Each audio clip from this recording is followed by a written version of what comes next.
The notebook didn't tell a ghost story. It named a company. The auction room laughed when Marjorie Hale raised her hand for the geological dwelling no one else wanted. A cave on a limestone ridge. No plumbing, no neighbors, just stone and shadow. She thought she was buying silence, a place that couldn't be taken from her. But the first night inside, her German shepherd stopped at a wall and refused to move. And that's when the cave stopped being empty. Tell me, would you have walked away from that wall or stayed to find out what was behind it?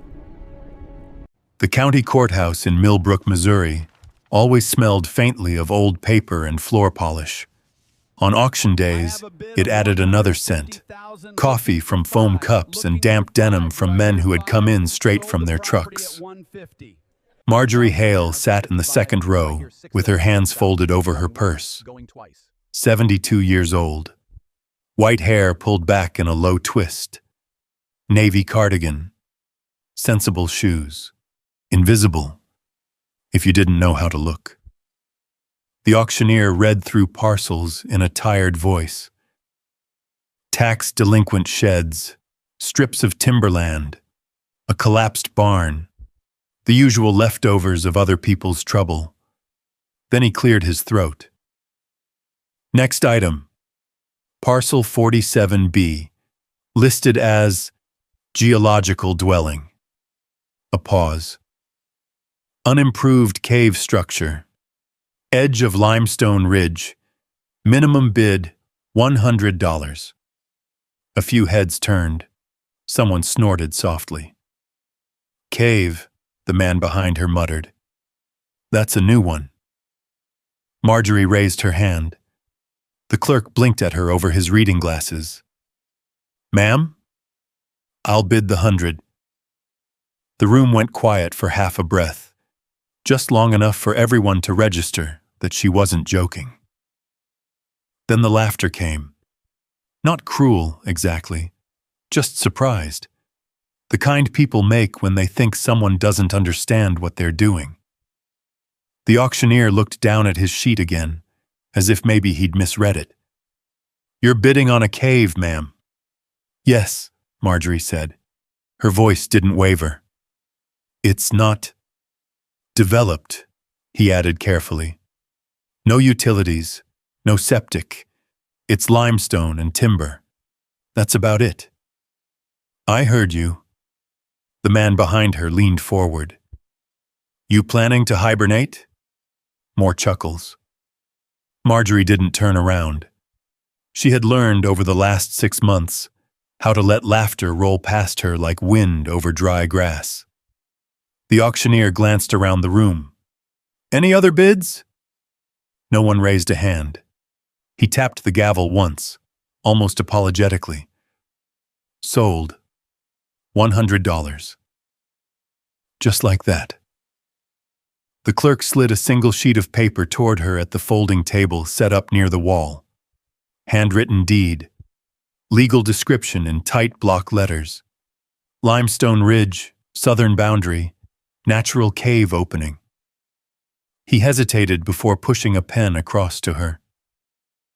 You sure about this, Mrs. Hale? Marjorie is fine, she said, taking the pen. He lowered his voice. There's nothing there but rock. Folks used to store feed inside it years ago.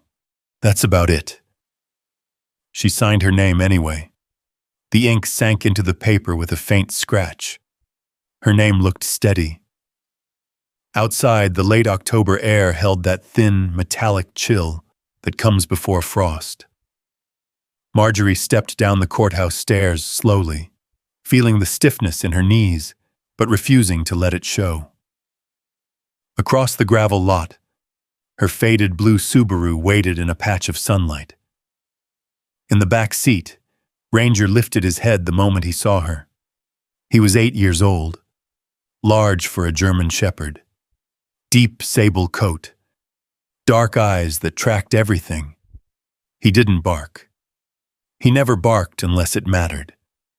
Marjorie opened the door and slid into the driver's seat. Ranger shifted closer, resting his chin briefly on her shoulder before settling back. "Well," she said softly, folding the deed and tucking it into her purse. "Looks like we're landowners again."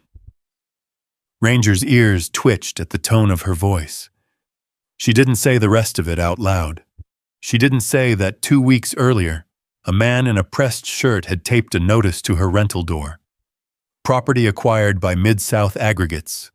Lease terminated. 90 days to vacate. She didn't say that her daughter in Springfield had sent brochures for assisted living communities with cheerful photos of bingo nights and landscaped courtyards. She didn't say that she had walked through those facilities once, just to be polite, that she had felt the walls close in before she even reached the hallway.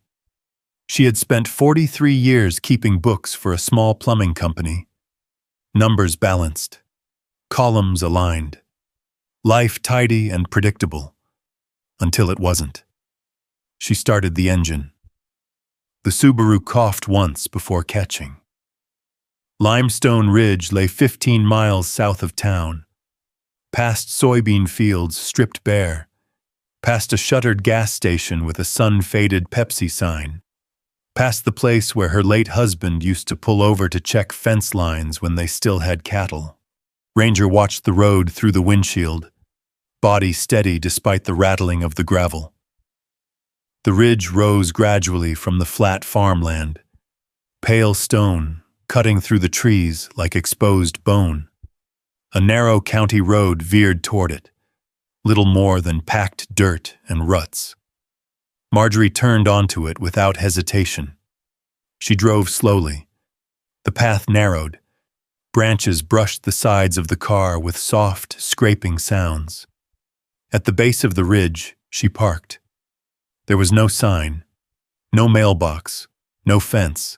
Just a break in the brush and a faint footpath winding upward through scrub oak and cedar. Ranger stepped out first. He stretched, shook once, and then waited, looking back at her. "I'm coming," she said. The climb wasn't steep, but it was uneven. Limestone under loose soil. She placed each step carefully. Ranger moved ahead in quiet arcs, scanning, then circling back to her side. Halfway up, she saw it. The entrance. It wasn't dramatic. No yawning cavern, no carved doorway. Just a dark crescent cut into the pale rock face, like a mouth half open, or a scar. Grass grew in tufts along the edges.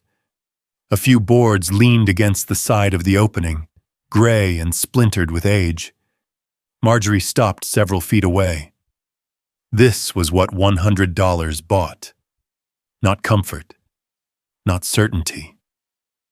Just stone and shadow. Ranger stepped forward and sniffed the air. His ears tilted, not stiff, not alarmed. Assessing. She walked up beside him. Cool air drifted out of the opening, carrying the smell of damp earth and mineral, clean in its own way. She reached out and placed her palm against the rock at the edge of the entrance. Cold, solid, unmoving. "Well," she said quietly, "it's not much to look at." Ranger glanced back at her, as if waiting for a real verdict. The cave mouth looked like a wound in the hillside, something nature had left unfinished. Behind her, the farmland stretched out in faded gold and brown. The town lay somewhere beyond that, small and busy and already moving on without her. In front of her was stone, unclaimed, unimpressed, uninterested in pushing her out.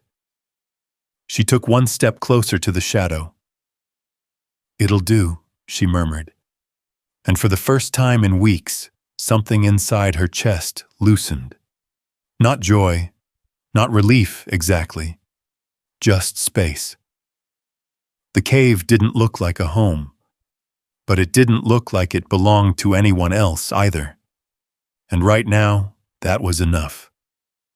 Marjorie stood there a moment longer, her hand still resting against the cold limestone. The cave breathed out a steady draft, cool and quiet, carrying the faint scent of wet rock and something older beneath it.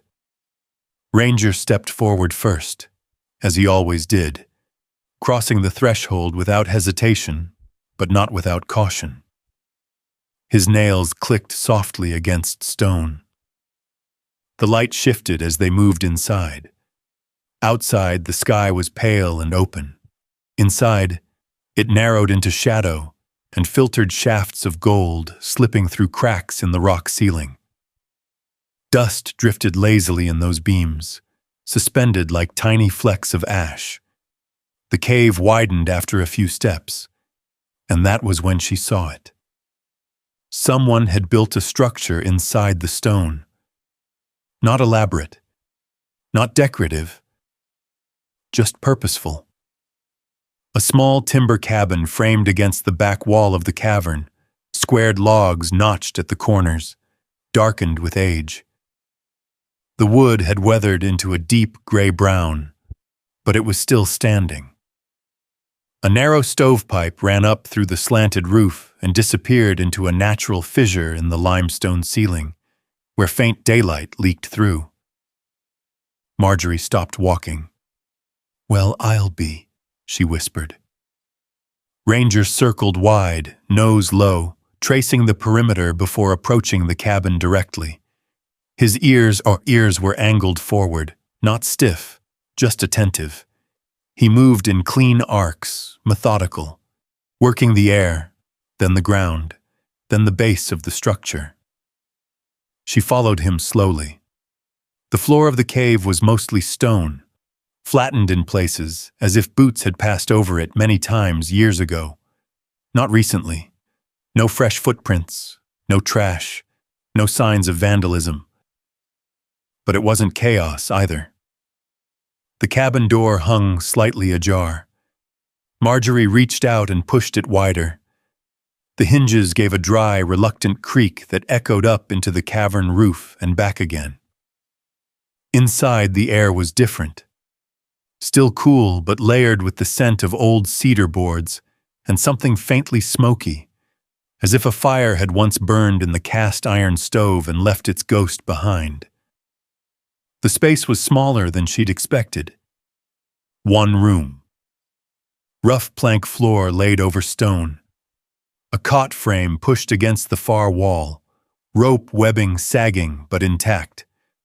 A narrow shelf mounted above it held 3 mason jars, their glass fogged over with time.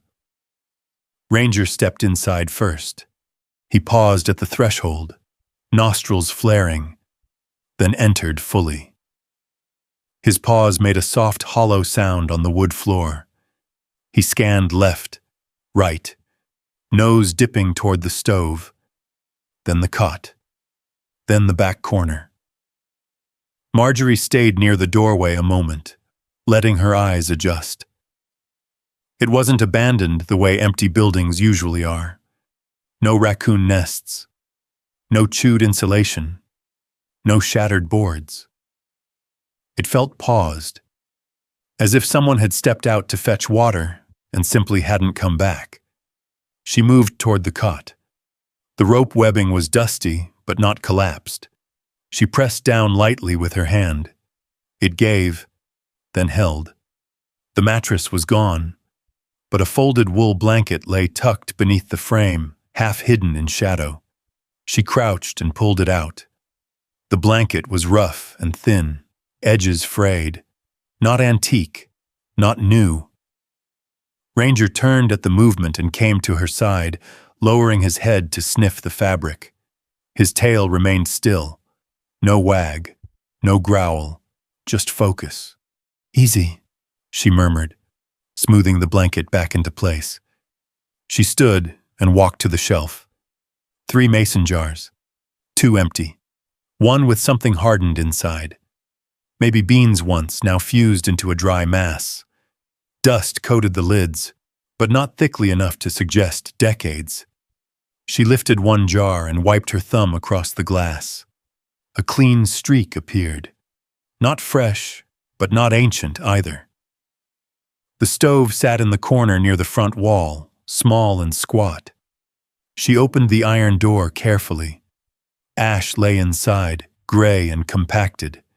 She tapped it with a fingertip. It didn't crumble fully.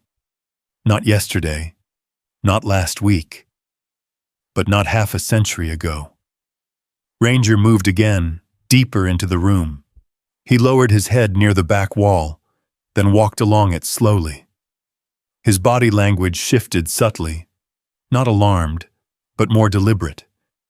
His ears angled outward, listening. Marjorie noticed the way the cabin had been placed.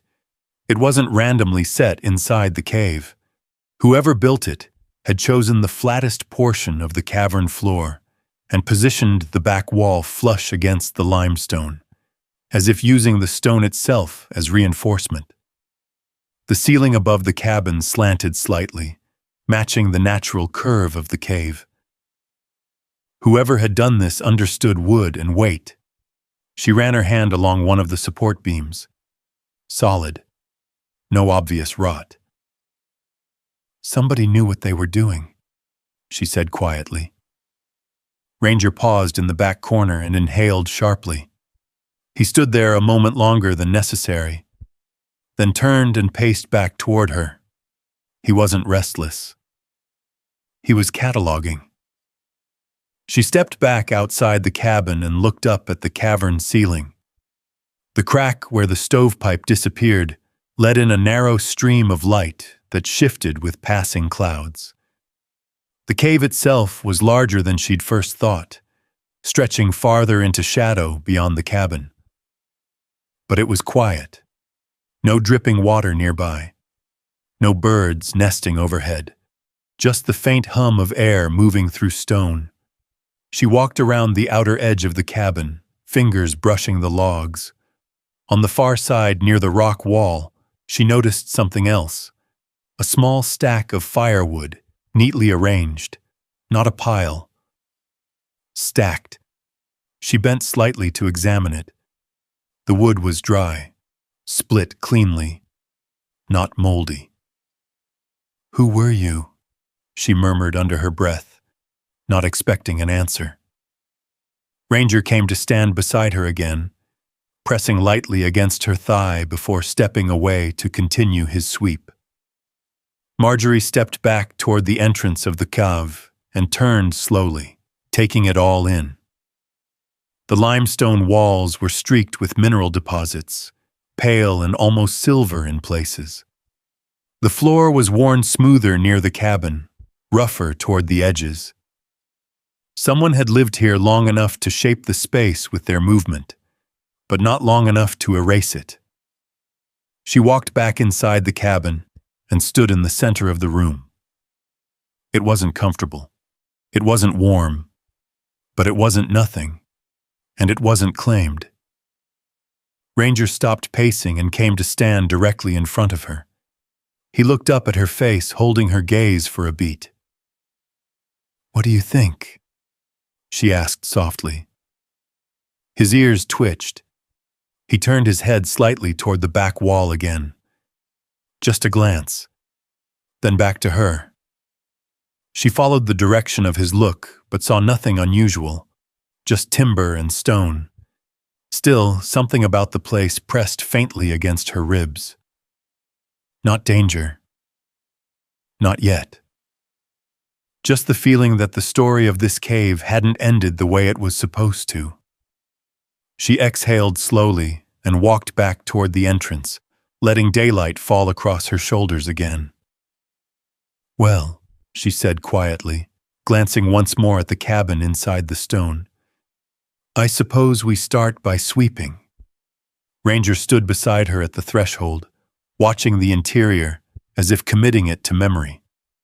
Behind them, the ridge dropped away toward the open farmland. Ahead of them, the cave held its breath. It didn't feel empty. It felt like something waiting. Marjorie told herself that was just the cave playing tricks on her senses. Stone held sound differently. Air moved through cracks and made places feel alive when they weren't.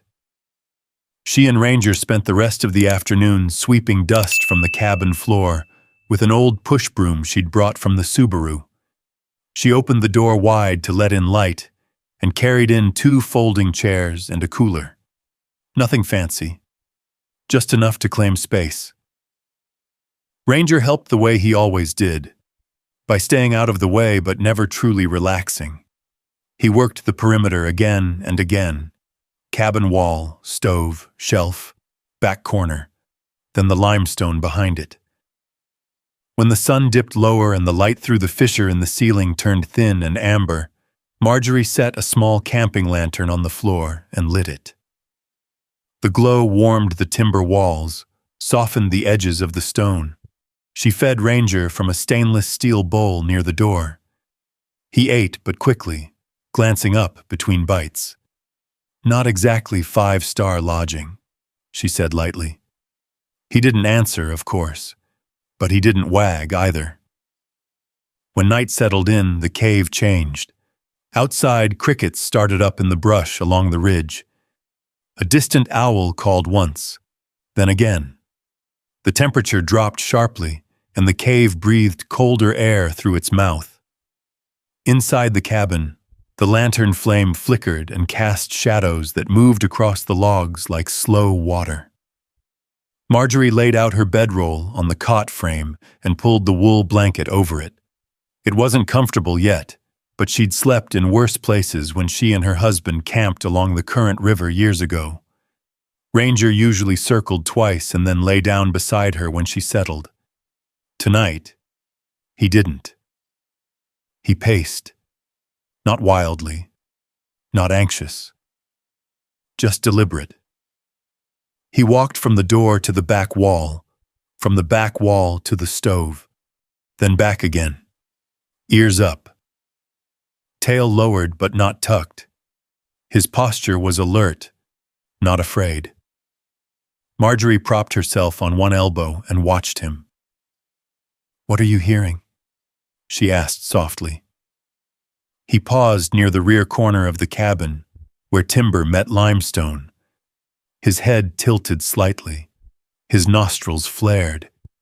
He inhaled deeply, then again. She knew that posture.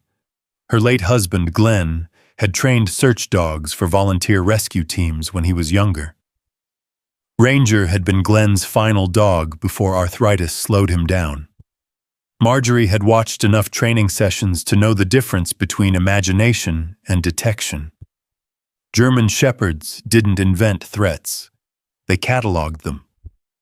Ranger stepped closer to the back wall and placed his nose directly against a section of timber just above the baseboard. He inhaled sharply. Then he shifted sideways and sniffed the limestone beside it. His ears stiffened. He pawed once at the stone. Not playful, measured. Marjorie swung her legs off the cot and stood. "Show me." Ranger pawed again, this time lower, claws scraping against the limestone.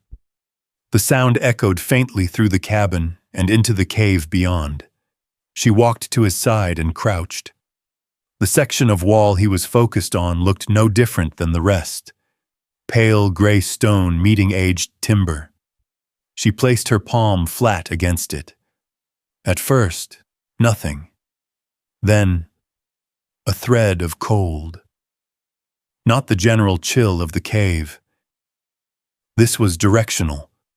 A narrow stream of air pressing against her skin from one specific point.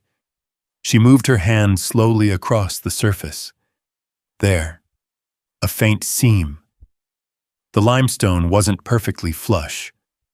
There was a hairline gap, barely visible in the lantern light. Ranger stepped back half a pace and stared at the spot, body rigid now. Not barking, not growling. Waiting. Marjorie leaned closer and pressed her ear against the wood beam beside the stone. Silence. No dripping water. No rustle. No movement. Just that thin breath of air. She stood and walked to the cabin door, listening. The cave beyond remained still. No footsteps, no animals, just the quiet weight of stone. Back at the wall, Ranger had lowered himself into a crouch. His nose hovered inches from the seam. His muscles were tight beneath his coat. "You smell something," she murmured. He blinked but didn't look away. She pressed both hands against the limestone this time and pushed gently. It didn't move, but it didn't feel solid in the way the rest of the cave did either. There was the faintest give, not a shift, just the suggestion that the stone had once been handled. Ranger pawed again, harder. The sound was sharper this time, a scratch that didn't quite ring true against solid rock. Marjorie straightened slowly. "All right," she said under her breath. "All right." She stepped back and examined the entire back wall of the cabin. The timber beams had been set flush against the stone, but one section looked slightly more recent. The wood grain was darker there, less weathered, as if someone had reinforced that area, or concealed it.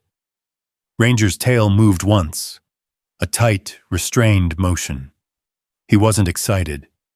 He was certain. Marjorie felt the pulse in her throat pick up. This wasn't about drafts or shifting stone. There was space back there, behind the wall. She walked to the cooler and retrieved a small flashlight. The beam cut cleanly across the seam, illuminating fine dust trapped in the crack.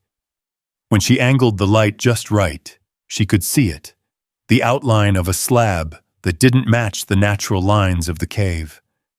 A fitted piece set deliberately. She exhaled slowly. "Well," she whispered. Ranger stood and stepped back as if giving her room. "You're not going to let me sleep until we figure this out, are you?" He didn't move. The cave pressed in around them, the lantern flame flickering softly. Marjorie reached for the small tool bag she'd left near the door earlier that afternoon. Inside was a hammer and a flathead screwdriver she'd brought for tightening loose hinges. She returned to the wall and ran the screwdriver tip gently along the seam. It slipped into the gap more easily than she expected. Ranger's ears snapped forward. She pulled the tool back out and paused. The stone wasn't part of the original cave. It had been placed. Behind it, she swallowed. Behind it, there was something. Ranger lowered his head again and pressed his nose to the seam, inhaling deeply. Then he looked up at her, eyes dark and steady. Not afraid, not confused, focused. The lantern light trembled against the wall as the air in the cave shifted again, brushing past her sleeve. Marjorie rested her palm flat against the limestone one more time. Cold air slipped through the seam and across her skin like a quiet breath. The wall wasn't solid. There was space behind it. Marjorie kept her hand against the limestone for a long moment, feeling that thin ribbon of cold air slide across her skin. Ranger stood close enough that his shoulder brushed her knee, body tense but steady. She pulled the screwdriver from her pocket and wedged it gently into the seam again. This time she pushed harder. The tool slipped deeper. The stone didn't crumble. It shifted. Just slightly. Ranger gave a short, sharp huff.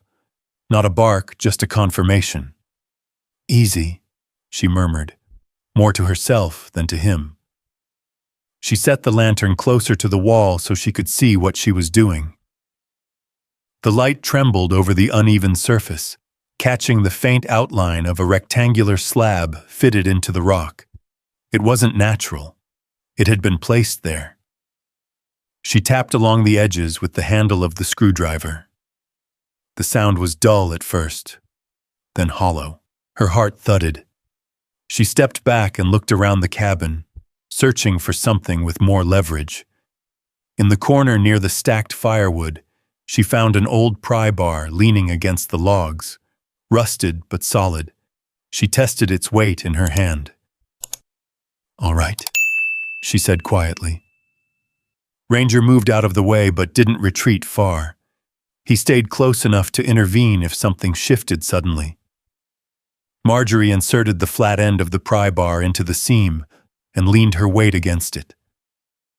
The limestone resisted at first, grinding softly. Dust trickled down, fine and pale. She pushed again. A low scraping sound filled the cabin, stone against stone. The slab tilted forward an inch. Cold air poured out stronger now, brushing against her face. Ranger stiffened, ears forward, nostrils flaring as if the new draft carried a scent he recognized. Marjorie repositioned the pry bar and pushed harder. Her arms trembled with effort, but she didn't stop. The slab loosened further, its lower edge scraping across the floorboards with a heavy, dragging sound. Finally, with a dull thud, the limestone panel tipped forward and settled against the cabin floor. The opening behind it was dark, not deep at first glance, just a narrow crawl space, barely tall enough for a person to fit through on hands and knees. The air that drifted out was colder than the cave itself and carried a different scent, earth packed tight, wool, old wax. Ranger stepped closer, lowering his head to the threshold. He inhaled once sharply, then again, longer this time. His body changed, not aggressive, not fearful, sorrowful. A low sound rose in his chest, not a growl, not a whine exactly, something in between. Marjorie felt her stomach tighten. She grabbed the flashlight from the cooler and knelt beside him. The beam cut into the darkness and revealed a narrow tunnel extending about 6 feet back before widening into a small chamber. "Well," she whispered. The crawlspace floor was flattened dirt, not natural rock. Someone had worked it. The walls were rough stone, but the edges showed scrape marks, as if tools had shaped the opening. She swallowed and looked at Ranger. "You first?" He hesitated only a second, then lowered himself and slipped through the opening, shoulders brushing the sides. His nails scraped softly against dirt. Marjorie set the lantern near the entrance and followed, moving slowly, careful of her knees. The earth was cool and slightly damp beneath her palms. The crawl space opened into a chamber no larger than a walk-in closet. She froze. The beam of her flashlight revealed a small, deliberate space. A wool blanket lay folded against the far wall, thinner than the one in the cabin but neatly arranged. Melted candle stubs clustered in a shallow stone depression, wax hardened in layered drips. On the right wall, tally marks scratched into limestone, lines grouped in fives, stacked unevenly. Days. Or weeks. Her breath caught in her throat. Ranger moved to the blanket and lowered his head slowly. He inhaled again, deeper this time, then let out a low, confused whine. He wasn't guarding it. He wasn't warning her away. He sounded unsettled. Marjorie crawled farther inside and turned the flashlight toward the floor. Near the blanket, half tucked beneath it, sat a metal lunch tin. The kind carried decades ago by factory workers. Its paint was chipped but intact. She reached out and lifted it carefully. It wasn't empty. Something shifted faintly inside. Her pulse jumped. She glanced at Ranger. He was watching her now, eyes fixed on the tin, body rigid. "All right," she murmured. She set the flashlight on the dirt floor so it cast a steady glow and worked the latch open. It stuck at first. She pressed harder. The metal gave with a soft click. Inside, wrapped in a layer of clear plastic, lay a small notebook. Marjorie felt her fingers go cold. The plastic crackled softly as she lifted it out. Dust clung to the edges, but the seal looked deliberate. Someone had taken care to protect what was inside. Ranger leaned closer, nose hovering inches from the notebook. His breathing grew shallow and quick, then slowed again. He lowered himself to the ground fully this time, chin resting near her knee. That sorrowful sound came again, softer now. Marjorie brushed dirt from the plastic and carefully unwrapped it. The notebook beneath was worn at the corners but intact. A simple black cover. No decoration. She hesitated. The tally marks on the wall loomed in her peripheral vision. Dozens of them. She opened the notebook. The first page was dated in careful handwriting. 3 years ago. The ink had faded slightly, but was still legible. She read the first line silently. Then again. Her throat tightened. She turned the page slowly, careful not to tear the paper. More writing, tighter now, more urgent. The air in the chamber felt thinner. Behind her, Ranger shifted his weight but did not move away. Marjorie closed the notebook briefly and rested her hand against the cool stone wall. Someone had lived here. Not decades ago. Not as a novelty. They had hidden here, counted days, saved their words. She looked at Ranger. "Who were they?" she whispered. He didn't answer, but he pressed closer, as if whatever scent lingered in this chamber was still strong enough to matter. Marjorie sat back on her heels, notebook in hand, the flashlight casting long shadows against the tally-marked wall. Shock settled in first, then dread. Whatever this cave had been, it wasn't just shelter. It had been a refuge, and someone had needed it badly enough to carve time into stone.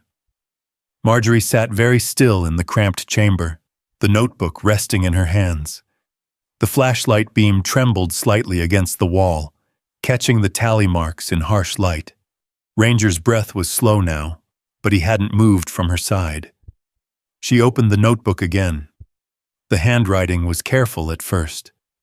Steady, thoughtful. "My name is Caleb Mercer. If you find this, I didn't leave because I wanted to." Marjorie swallowed. She turned the page. The entries were dated over the span of several weeks. The first ones described the cave, how he found it, how he cleared the crawl space, how he dragged the blanket inside to keep warm. Then the tone shifted. "I told them what I saw. They said I misunderstood." Marjorie read more slowly now. Caleb worked maintenance at the processing plant just south of town, Mid-South Aggregates. He described late-night deliveries that didn't match the official logs. Trucks without markings. Barrels unloaded near a fenced-off drainage ditch. "They said it was runoff control," one entry read. "But I know what chemical drums look like." Her jaw tightened. Another page. "I reported it to the county office. They asked if I'd been drinking. I don't drink." The handwriting pressed harder into the paper here, ink darker, grooves etched into the fibers. "They told me I was overreacting, that the plant brings jobs, that I should let it go." Marjorie felt something inside her chest turn sharp. She flipped ahead. "I went back at night. Took pictures. The creek behind Miller's pasture smells wrong. Like metal and rot." Her breath caught. The creek behind Miller's pasture ran less than half a mile from the house she had rented for 12 years. The same house that had been sold when Mid-South Aggregates quietly purchased the land parcel from its aging owner. The same week her eviction notice had arrived. She stared at the name printed at the top of one page. Mid-South Aggregates. The same corporate logo stamped across the legal documents she'd received in her mailbox.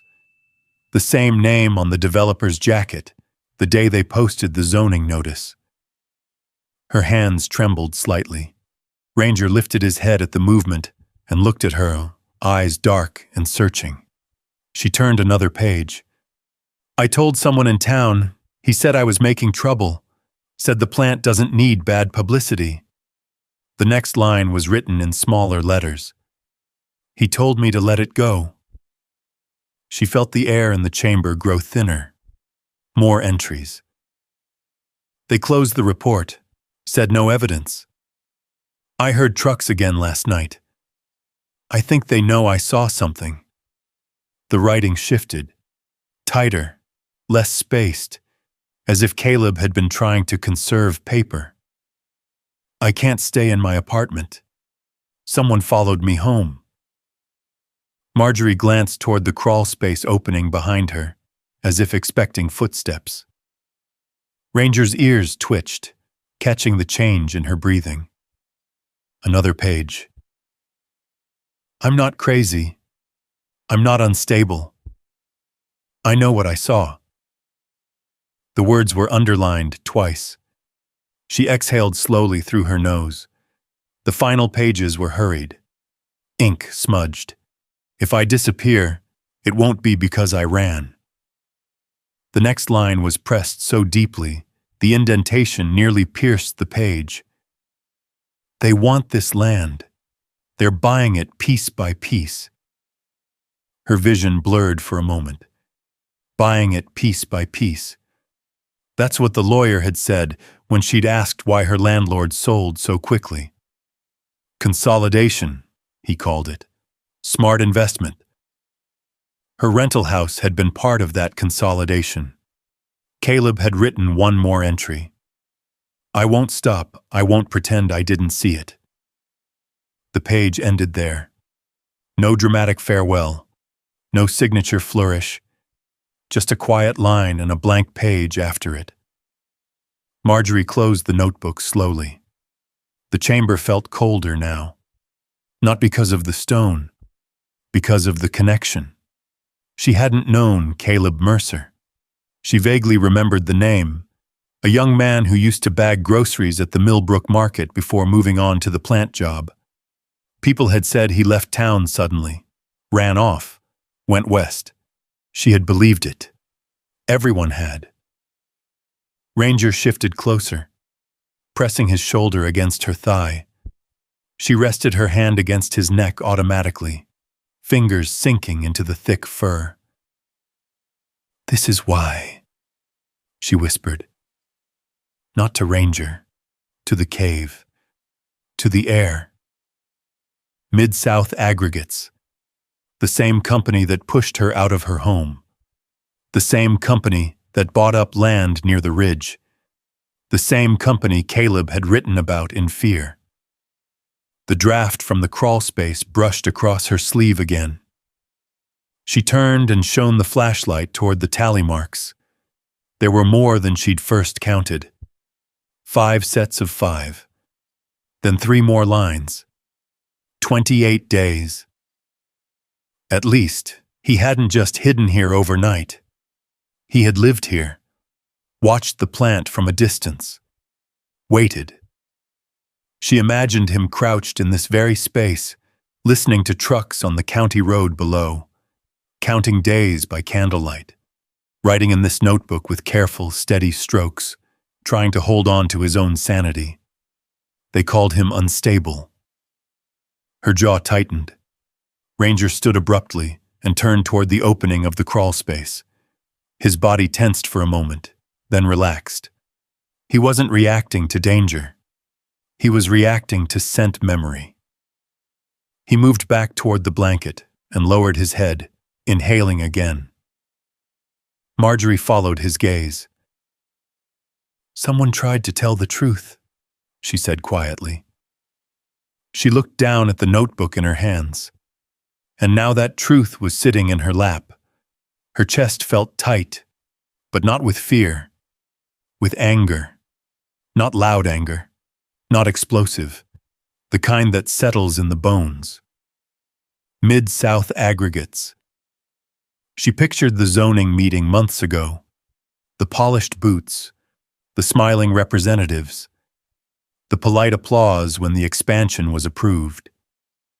Deputy Boone had stood near the back wall that night, arms crossed, nodding along.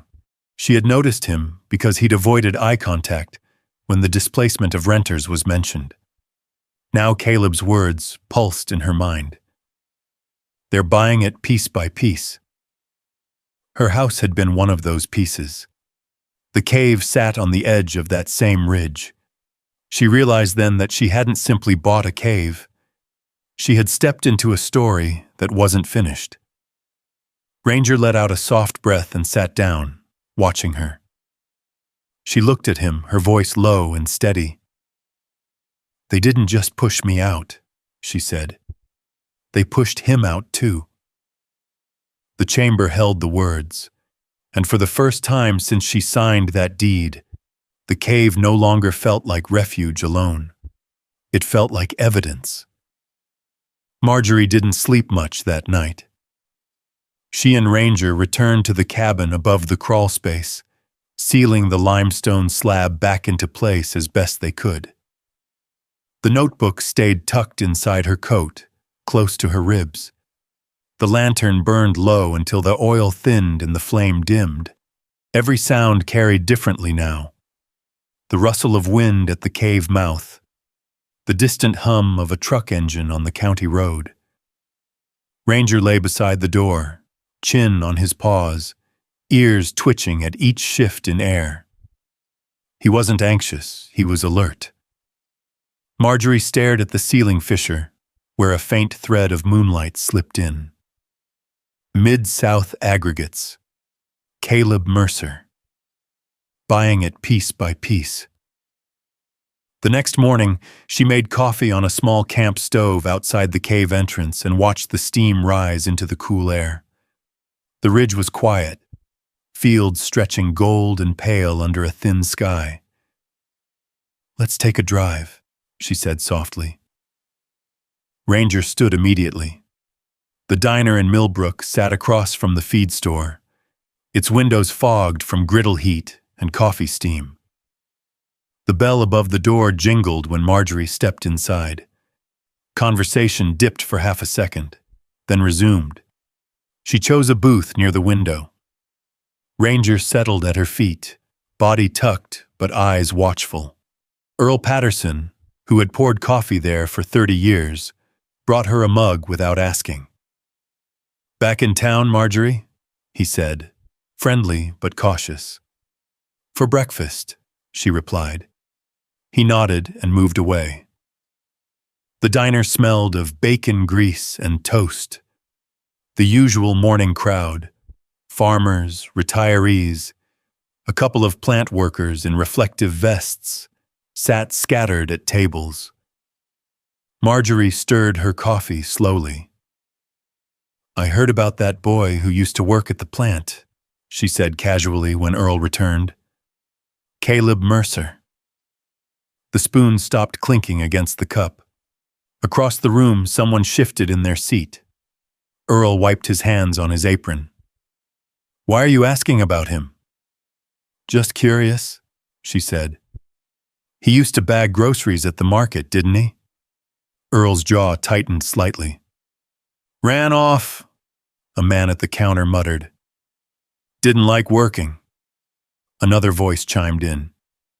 "He was, high-strung." Marjorie didn't react. "He filed a complaint once, didn't he?" she asked. A chair leg scraped sharply against the tile floor. The plant worker in the reflective vest looked down at his plate. "People make complaints all the time," Earl said carefully. "Doesn't mean much." Ranger's head lifted. Marjorie noticed it immediately. The dog's ears tilted toward the far end of the counter. A man had just walked in. Deputy Harold Boone, uniform pressed, boots clean. Radio clipped at his shoulder. He nodded to a few regulars and took his usual stool near the coffee machine. Ranger didn't bark. He didn't growl. He simply stood. Not aggressive. Still. Focused. Marjorie felt the shift in the air. Boone glanced around casually. Then his eyes landed on her. "Morning, Mrs. Hale," he said. Polite. Controlled. "Deputy," she replied. He poured himself coffee without asking Earl. "You settling into that new place?" he asked, almost offhand. Marjorie held his gaze. "Getting there." He nodded slowly. Silence stretched. Then she said it. "Caleb Mercer ever turn up?" The room tightened. Boone's jaw flexed once before he took a sip of coffee. "Caleb left town," he said evenly. "Young folks do that." "Wasn't there a report filed?" He set the mug down carefully. "Closed," he said, "within 72 hours. Ranger shifted his weight, not a full step forward, just enough. Boone's eyes flicked down to the dog. "Still training him?" he asked lightly. "He doesn't need much training," Marjorie replied. Boone's gaze lingered on Ranger for a second longer than necessary. "Caleb had some mental troubles," he added. "Got worked up over nothing." The word nothing seemed to hang in the air. Marjorie felt the anger rise again, slow and steady. "He ever mention the plant?" she asked quietly. Boone leaned back slightly on the stool. "The plant brings jobs to this town," he said. "Keeps folks employed. We don't need rumors stirring things up." Rumors. Ranger's ears angled forward again. Boone's smile didn't reach his eyes. "Best to let old stories stay buried," he said. Marjorie held his gaze without blinking.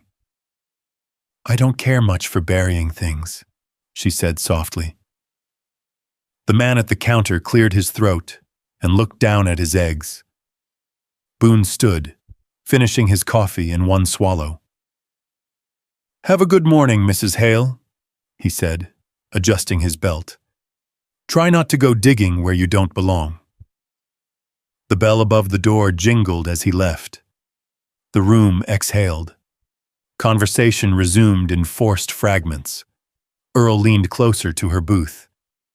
"You're stirring something up," he murmured. "I asked a question," she said. He hesitated. "Case got closed fast," he admitted quietly. "Too fast." "How fast?" 3 days. 72 hours. That's all." Marjorie nodded once. Ranger relaxed slightly, but didn't lie down again. She finished her coffee without tasting it. Outside, the sky had grown brighter, but the air felt heavier. As she walked back to the Subaru, she replayed Boone's words. Closed. Mental troubles. Let it stay buried. She thought about the tally marks in the cave. 28 days. Not 72 hours. Caleb hadn't run. He had hidden. And someone in uniform had signed off on his disappearance before anyone could look too closely. Ranger jumped into the back seat and turned his head toward the diner window. Boone stood inside now, speaking quietly to one of the plant workers. Marjorie started the engine. She didn't look away first.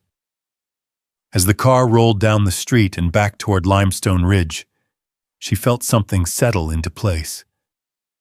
Not fear. Not yet. But suspicion. And something deeper. Moral unease. 72 hours. That was all it took to close a life. 72 hours. Marjorie drove back toward Limestone Ridge with her hands steady on the wheel, but her thoughts moving fast.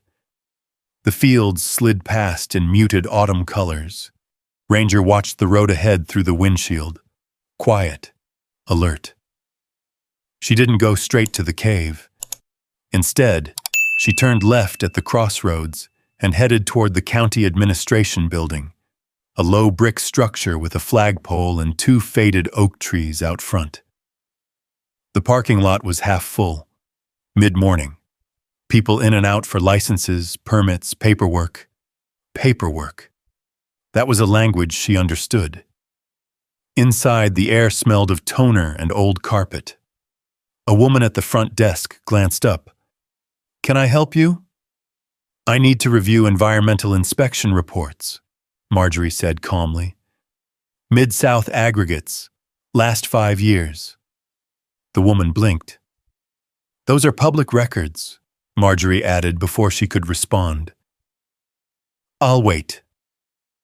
Ranger lay down beside her chair in the waiting area, chin on his paws, but eyes open. Anyone who entered the room felt his gaze. After 20 minutes, a clerk led Marjorie to a back office with a metal table and a stack of binders. "These are what we have," the clerk said. "Some records are archived." Marjorie nodded and sat down. The first binder was thin. Too thin. Inspection forms clipped together. Dates stamped in blue ink. Signatures at the bottom. She flipped slowly through the pages. Her old instincts woke up like muscles remembering their job. Dates, spacing, consistency. Something felt wrong. She pulled a notepad from her purse and began copying down inspection dates in a neat column. March 12th, June 18th, October 3rd. Then nothing for nearly a year. Then 2 inspections within the same week. She frowned. Were inspections delayed during that period? She asked the clerk quietly. The clerk shrugged. "If it's not in the file, I don't know." Marjorie turned another page. One signature looked rushed compared to the others. The name printed below it was nearly illegible, but she could make out Boone. Deputy Harold Boone. She stared at it. Ranger shifted slightly beside her. "You see it too," she murmured. She flipped to land transfer documents filed alongside the plant's expansion permit. Parcel numbers, coordinates. One number caught her eye. The parcel where her rental house had stood. Transferred to Mid-South Aggregates 3 weeks after Caleb's report had been closed. She wrote that down too. Her heart was beating faster now. But not from fear, from clarity. She scanned the next document, environmental runoff analysis. One page was missing entirely. The numbering skipped from 7 to 9. She glanced at the clerk. Was page 8 removed? The clerk looked uncomfortable. If it's not there, that's what was filed. Marjorie closed the binder and leaned back in her chair. Ranger raised his head, sensing the shift. She wasn't confused anymore. She was certain.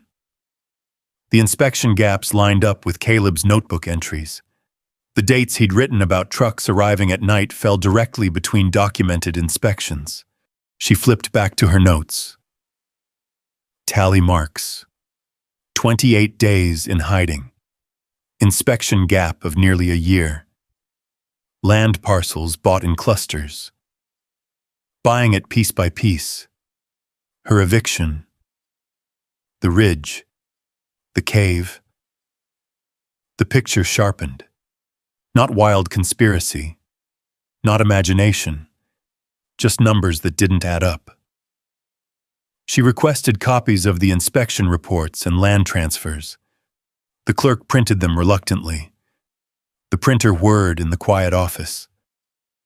Ranger stood when the clerk returned, positioning himself at Marjorie's side. "You're digging into something complicated," the clerk said softly. "I'm looking at paperwork," Marjorie replied. She gathered the copies neatly, sliding them into a manila envelope she'd brought with her. Outside, the afternoon sun felt harsher than it had that morning. The air carried the faint metallic scent from the plant miles away. Ranger jumped into the Subaru and turned immediately toward her, as if asking what came next. She rested her hands on the steering wheel and sat still for a moment. Boone's words replayed in her mind. Let old stories stay buried. The missing inspection page. The 72-hour closure. The plant's expansion creeping closer to the ridge. She drove slowly back toward the cave. The road felt narrower now. Not physically, just heavier. At the base of Limestone Ridge, she parked and climbed the path with Ranger close beside her. The cave entrance waited in quiet shadow. Inside, the timber cabin seemed unchanged. But the air felt different, less mysterious, more purposeful. She set the envelope on the cabin table and spread the copied pages across the wood. Inspection dates, signatures, parcel numbers. Ranger lay near the doorway, watching the entrance as if guarding more than just her. Marjorie cross-referenced her notes with Caleb's entries in the notebook. He had written about trucks on April 9th. There was no inspection in April that year. He had mentioned the creek running dark near Miller's pasture. That parcel had transferred ownership 2 months later. She felt the last piece settle. Caleb hadn't been unstable. He had been specific, methodical, like someone who expected to be doubted. Ranger rose and came to her side, resting his head lightly against her hip. She ran her fingers absently through his fur. I thought I lost my home to bad timing, she said quietly. Turns out it was strategy. The cave held her voice and sent it back softened. Outside, wind moved through the scrub oak at the ridge's edge. Marjorie gathered the papers into a neat stack. She wasn't guessing anymore. She wasn't reacting. She was seeing. Numbers out of sequence. Signatures too convenient. Inspections that happened exactly when they needed to. And land disappearing from ordinary people into one company's hands. Ranger's ears flicked toward the cave entrance, then relaxed. She looked toward the crawl-space wall behind the cabin. The notebook still rested there, hidden but not forgotten. Caleb had documented what he saw. She had documented what she found. The difference now was simple. She was still here, and she wasn't going to close the file in 72 hours. That decision settled into her bones like something solid. Late afternoon light filtered through the crack in the cave ceiling, turning the cabin walls amber. The papers lay stacked neatly on the table. Caleb's notebook rested beside them. Ranger stood suddenly, not alarmed, intent. He moved toward the back wall again. Not the limestone slab this time, but the crawlspace entrance. He lowered his head and slipped through without hesitation. Marjorie followed with the flashlight. Inside the hidden chamber, the air felt colder than before. Familiar now, but still tight against her lungs. The tally marks seemed sharper in the brighter beam. Ranger walked straight to the far corner, past the blanket, past the candle stubs. He began sniffing the dirt floor, not randomly, methodically. His nose traced a tight circle over a patch near the wall. He pawed once, lightly, then again, harder. "Show me," she said softly. He scratched at the dirt with controlled force, not digging wildly, clearing. A flat stone lay embedded in the floor, rough but distinct from the packed earth around it. Marjorie knelt and brushed away loose dirt. The stone shifted slightly under her touch. Her pulse quickened. She wedged her fingers under the edge and lifted. The stone came free with a soft grinding sound. Beneath it lay a sealed manila envelope. edges darkened from the damp soil but still intact. Ranger leaned in, nostrils flaring. His tail moved once, tight and restrained. Marjorie lifted the envelope carefully. It was heavier than paper alone. She brought it into the cabin above before opening it, wanting steadier light and space. Ranger followed closely, eyes fixed on her hands. She sat at the small table and slid a finger beneath the flap. Inside was a flash drive, sealed in plastic, and a folded map. Her breath caught.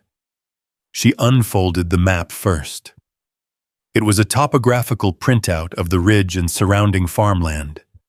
Several locations were circled in red ink.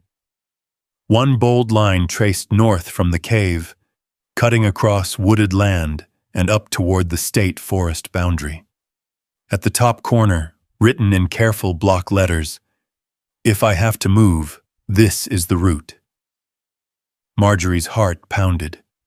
She unfolded the map fully. 3 coordinates were marked along that northern path, each one circled twice. Ranger pressed his head against her knee, steady and warm. "He planned it," she murmured. Caleb hadn't just hidden. He had prepared. She turned her attention to the flash drive. It was an ordinary black USB stick, the kind handed out at trade shows. A strip of masking tape wrapped around it bore a handwritten label, "Plant, Proof." Her throat went dry. She retrieved her old laptop from the Subaru, the same one she had used for bookkeeping jobs years ago, and set it carefully on the cabin table. The battery still held a charge. Ranger lay near the door, but his eyes never left her. The drive slid into the port with a soft click. For a moment, nothing happened. Then the screen blinked. A folder opened. Inside were scanned documents, inspection logs, shipping manifests, photographs. She opened one image. Barrels stacked behind a chain-link fence near the drainage ditch Caleb had described. The labels were partially visible, chemical hazard symbols she didn't recognize but knew weren't harmless. Another file showed an email thread. Plant supervisors discussing off-site storage until next quarter review. One message ended with, "Local enforcement is aligned. Keep it quiet." Her breath grew shallow. She clicked open a PDF. Environmental reports stamped with dates that did not match the official copies she had reviewed at the county office. Page 8. The missing page. She leaned back slowly in her chair. Ranger stood and came closer, sensing the shift. Caleb hadn't imagined things. He had documented them. Carefully. Methodically. The creek near Miller's pasture. The land parcels purchased in clusters. Inspection gaps.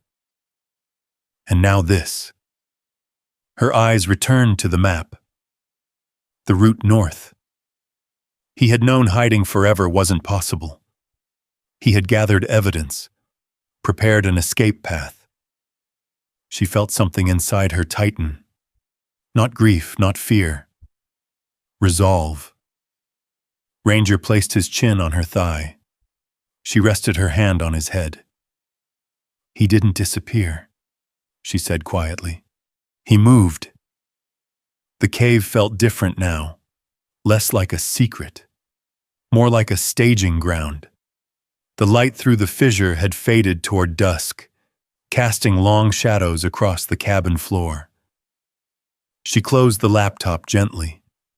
The envelope lay open beside it, dirt still clinging to its edges. Caleb had hidden here long enough to collect proof, long enough to count days, long enough to realize he would have to leave. Her mind replayed Boone's warning. Let it stay buried. She looked at the limestone wall concealing the crawl space. Someone had tried to bury this. Ranger walked to the cave entrance and stood there, body angled outward toward the ridge, listening. Marjorie joined him. The fields below were quiet, but far in the distance she could see the plants' smokestacks, thin plumes rising into the fading sky.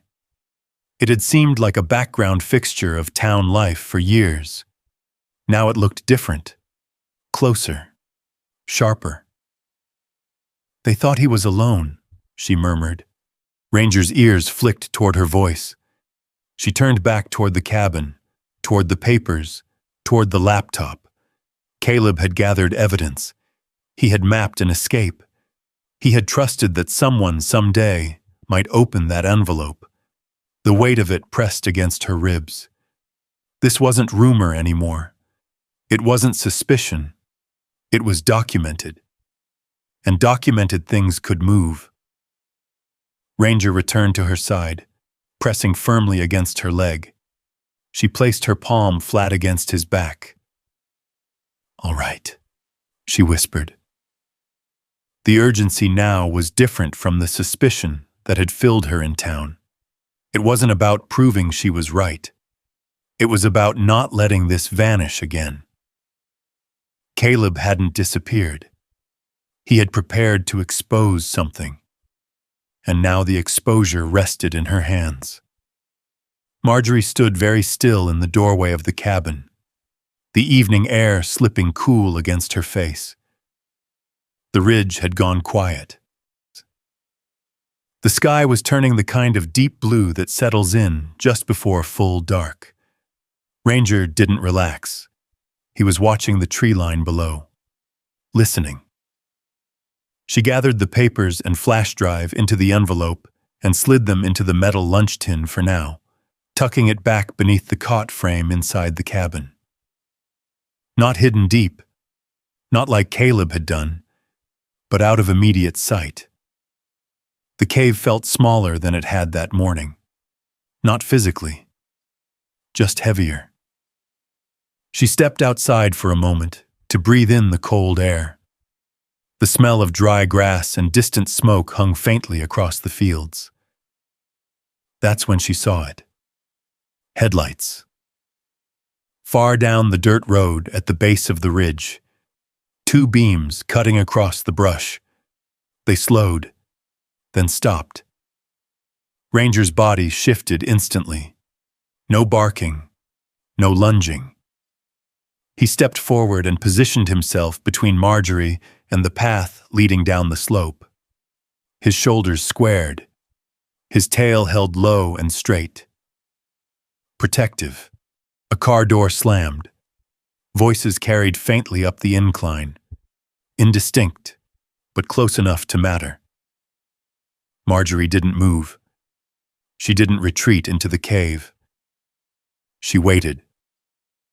Boots crunched against gravel, then dirt. Deputy Harold Boone came into view at the base of the ridge, his silhouette outlined against his cruiser's headlights. He shut the car door behind him and adjusted his hat. He climbed the path slowly, not in a hurry. Confident. Ranger let out a low, controlled growl. Not loud, just enough to signal a boundary. "Easy," Marjorie murmured without looking down. Boone stopped several yards away from the cave entrance. "Well," he said evenly, "didn't expect to see lights up here this late." Marjorie crossed her arms loosely. "It's my property." His smile was thin. "Geological dwelling," he said, almost amused. "That's what they called it, right?" She didn't answer. Ranger took one measured step forward and planted himself directly in front of her. Boone's eyes flicked to the dog. "Still a fine animal," he said. "Wouldn't want him getting confused." "He isn't," Marjorie replied. Silence stretched between them. The headlights below cast long shadows across the limestone face. Boone took a few more steps up the slope, stopping just outside the cave's mouth. "Folks in town say you've been asking questions," he said casually. I asked about Caleb Mercer.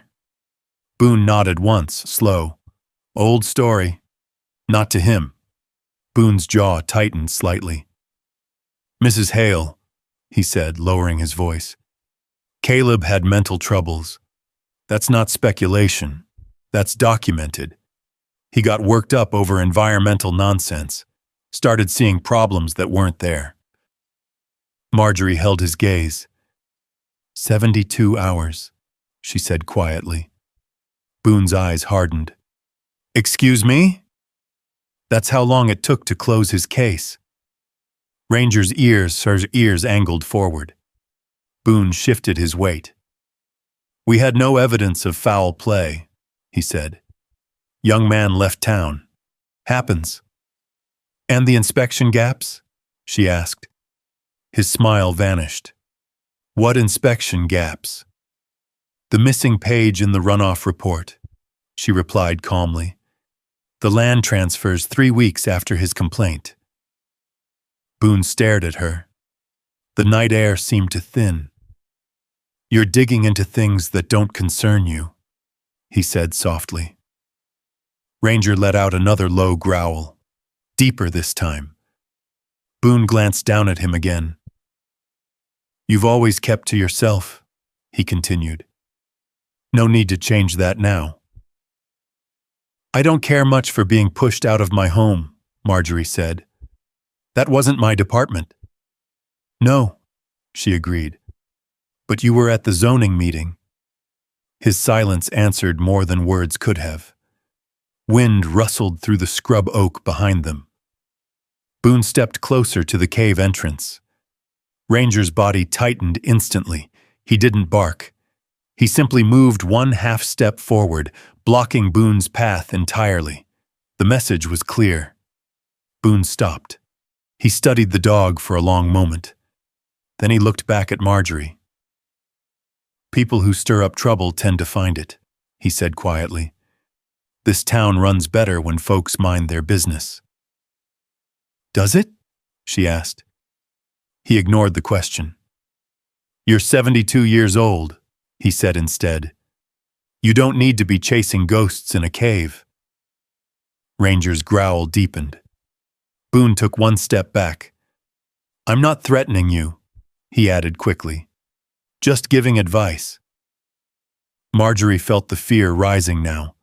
Not sharp panic, but the awareness that she had crossed from curiosity into consequence. She didn't look away. I don't take advice from men who close files in 3 days, she said.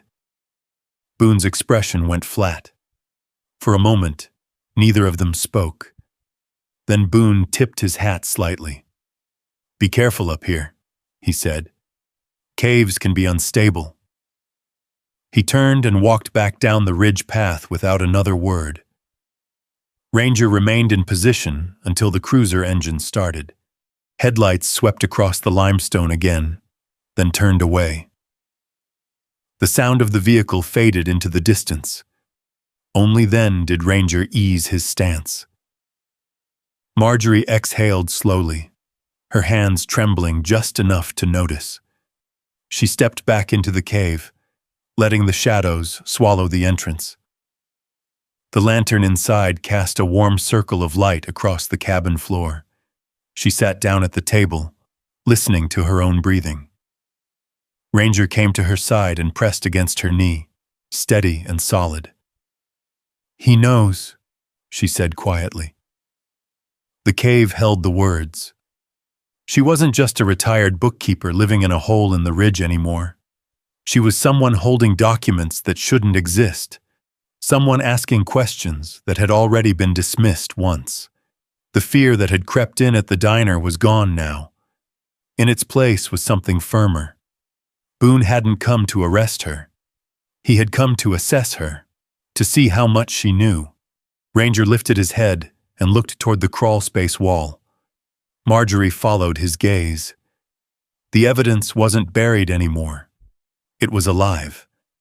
And so was she. For the first time since she signed that deed, she understood something clearly. She wasn't just living in a cave. She had become a problem. The thought didn't frighten her the way it might have weeks ago. It clarified things. Marjorie didn't sleep much that night. Ranger lay against the cabin door again, ears tuned to every shift of wind. The lantern burned low, casting soft halos across the timber beams. Boone's visit had settled something inside her. He hadn't denied the missing page. He hadn't denied the land transfers. He hadn't denied the 72 hours. He had only warned her to stop. Warnings, she had learned, usually meant you were close. Just after dawn, she packed the envelope with Caleb's flash drive, the copies of inspection reports, and the map into a padded mailing envelope. She wrote no return address. In town, there was a small post office with a drop slot for certified mail. She addressed the envelope to a regional environmental journalist she'd found online the night before, a woman based in St. Louis who had written about rural water contamination and zoning irregularities. Marjorie didn't include a note. She didn't need to. The documents spoke clearly enough. She watched the envelope disappear through the metal slot. Ranger stood close beside her, body relaxed but watchful. Driving back to the ridge, she felt something shift. Not triumph, not relief, just motion.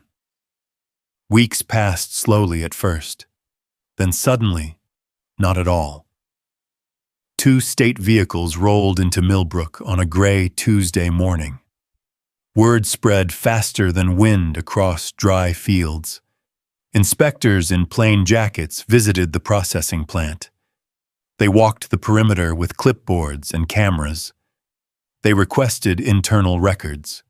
Mid-South Aggregates issued a statement about routine compliance review. Boone did not visit the cave again. 3 days later, a second statement appeared in the local paper. Environmental discrepancies under investigation. Temporary halt on certain operations. The diner buzzed with uneasy conversation. The plant workers looked nervous. Earl avoided eye contact when Marjorie came in for coffee. Ranger's posture softened for the first time in days. Then came the quiet announcement that Deputy Harold Boone had resigned for personal reasons. No ceremony, no farewell, just absence. Marjorie didn't celebrate. She went back to the cave and swept the floor again. State officials eventually traced the anonymous package to the journalist who had published an investigative piece tying the plant's inspection gaps to internal emails. The flash drive photos appeared in print. The missing page resurfaced. Mid-South Aggregates faced formal charges. Fines were discussed. The creek behind Miller's pasture was tested. It wasn't dramatic. It was procedural. Slow. But it moved. One evening, months later, as the first frost silvered the ridge grass, Ranger lifted his head sharply at the cave entrance. Not tense, alert, hopeful. Marjorie looked up from the small wood stove she had installed where the old iron one once stood. Footsteps approached, light, hesitant. A young man appeared at the mouth of the cave. He was thinner than the photo in Caleb's notebook had suggested. Beard grown in unevenly, hair longer, but the eyes were the same. He stopped when he saw Ranger. The dog froze for half a heartbeat, then stepped forward slowly. The young man swallowed. "Ranger," he whispered. Marjorie's breath caught. Ranger closed the distance in 3 long strides and pressed his body against the young man's legs, tail sweeping low and steady. Not frantic, certain. Caleb Mercer knelt in the dirt just outside the cave. He buried his hands in Ranger's fur and lowered his forehead to the dog's neck. "You found it," he murmured. Marjorie stepped forward quietly. "You left it," she said. Caleb stood slowly, eyes meeting hers. I came back once, he said. A year ago, just to see if it was still standing. I couldn't stay. His voice was rough but steady. I heard the plant was under investigation, he continued. Heard someone had reopened things. I didn't think anyone in town would. Marjorie held his gaze. Someone did. He looked past her into the cabin, into the cave that had held his fear and his notes and his plan. They called me unstable, he said quietly. They closed your file in 72 hours, she replied. He gave a faint, humorless smile. I figured if I disappeared long enough, they'd move on. They did, she said, until they couldn't. Ranger leaned against Caleb again, as if confirming something invisible between them. State investigators had already tracked Caleb's name back into the reopened case. Once the journalist's article surfaced, anonymous sources stepped forward. Former plant employees, county workers. It took time, but the evidence lined up. Caleb eventually gave a formal statement. Not dramatic, not loud, just clear. The cave became part of the record, not as spectacle, but as proof that someone had tried to protect truth long enough for it to matter. Months later, the ridge changed again. The land parcel where Marjorie's rental house once stood was placed under review. The zoning expansion stalled. The creek testing results confirmed contamination levels that required remediation. The cave itself was registered as protected property after environmental surveys documented its historical use and geological value. Marjorie kept the timber cabin intact. She replaced the rotted boards, installed a stronger door, preserved the crawl space exactly as it had been, tally marks and all, not as a shrine, as a reminder. Caleb moved north permanently, taking a job with a conservation group that monitored rural water systems. He visited once before winter, standing beside Ranger at the cave entrance. I never thought anyone would look for the truth here, he said. Marjorie smiled faintly. I didn't either. When he left, the ridge felt different, lighter. Not because it had changed physically, because what it held was no longer hidden. One evening, as frost clung to the grass and the sky turned deep violet, Marjorie stood at the cave mouth with Ranger at her side. The fields stretched wide below. The plant smokestacks were quiet. She rested her hand against the limestone. She hadn't bought the cave to uncover a story. She had bought it because it was the only place no one could take from her. But the cave had kept more than shelter. It had kept a voice. And when someone finally listened, that voice had been enough to move things that once seemed immovable. Ranger leaned gently against her leg. The ridge was silent. For the first time in a long while, it felt steady, not because it was empty, but because it no longer held something buried. Marjorie stood there with her palm against the limestone, feeling the cold, steady boom of the ridge beneath it. Ranger leaned into her leg the way he had that first night, only now he wasn't raised for something hidden. He was resting. She talked about the auction room, the laughter, the way people looked at her like she didn't know what she was buying. She had to know. Not really. She thought she was buying a hole in the ground, a place nobody else wanted, a place that couldn't be taken from her with a signature and a stamp. What she didn't understand then was that stone remembers, that words can keep more than silence, that sometimes the quietest ground is holding the loudest truth.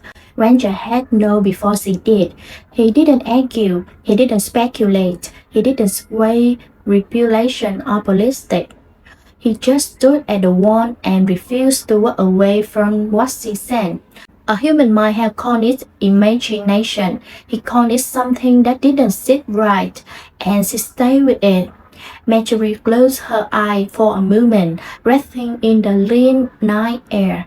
She thought about Caleb counting days in the candlelight, about how easy it is for a town to label someone difficult, unstable, inconvenient, and then move on.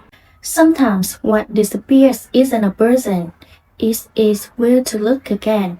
She felt Ranger's weight against her, solid and warm. She hadn't bought a case to change anything.